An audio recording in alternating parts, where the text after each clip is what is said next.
Kaixo, eta ongi etorri artizarra.eus. Eta hau zorionak proiektu hau sareatzeagatik pos handia sortzen du, ilusioa sortzen du, proiektuak sortzen direla ikustea, proiektuak sortzen direla lanarloarekin, esparru profesionalarekin lotuta eta gainera euskaraz. Gainera, nik uste dut momentua dela. Sare sozial bat sortzeko momentua dela, asko handiak eta nazioarte mailakoak ditugun arren, krisi bat badagoelako. Badago sinesgarritasun krisi bat, pribatutasunarekin lotutakoa, Facebooken afera hor dago guztiok ezagutzen dugu, baina baita kalitate krisi bat ere bai, ez? Gero eta zabor gehiago jasotzen dugu gure sare sozialetan, ez?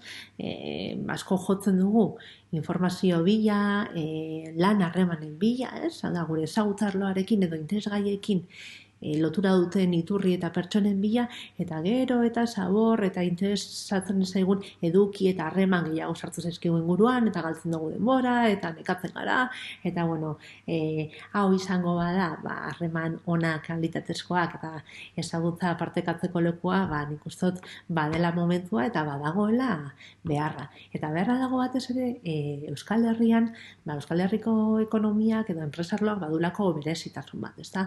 Hau da, enpresa txiki eta ertain asko dago, eta ondorioz, erakunde askotan lanpostu bat pertsona bakar batek betetzen duelako. Eta inguruan ez duelako norekin kezkak partekatu, eta normalean jotzen dugu beste erakunde batzuetara, hau da, erakunde horietan gure lana edo gure ezagutza duten pertsonengana gure kezkak edo ezagutza partekatzeko eta ikasteko, ez da?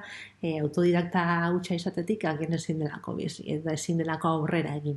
Eta hau izango bada, harreman horiek saleratuko dituen gunea, nik uste soluzio handi bat dela, niri behintzat arlo pertsonalean, oda marketing digitalaren arloan eta euskaraz soluzio bat iruditzen zait, badelako arlo bat etengabe berritzen eta aldatzen dena, euskerak berezintasun bat ematen diola eta zailtasun bat, eta arloko pertsonak hor elkartzen bagara, niretzako soluzioa handi bat izango da. Horregatik, gonbidatu nahi zaituztet, ez bakarrik artizarra.eusen sartu eta bat egitera, baizik eta ni bilatu, Lore Arakistain aizpiri bilatu eta adiskidetasun eskaria bialtzera. Zain egongo naiz. Agur!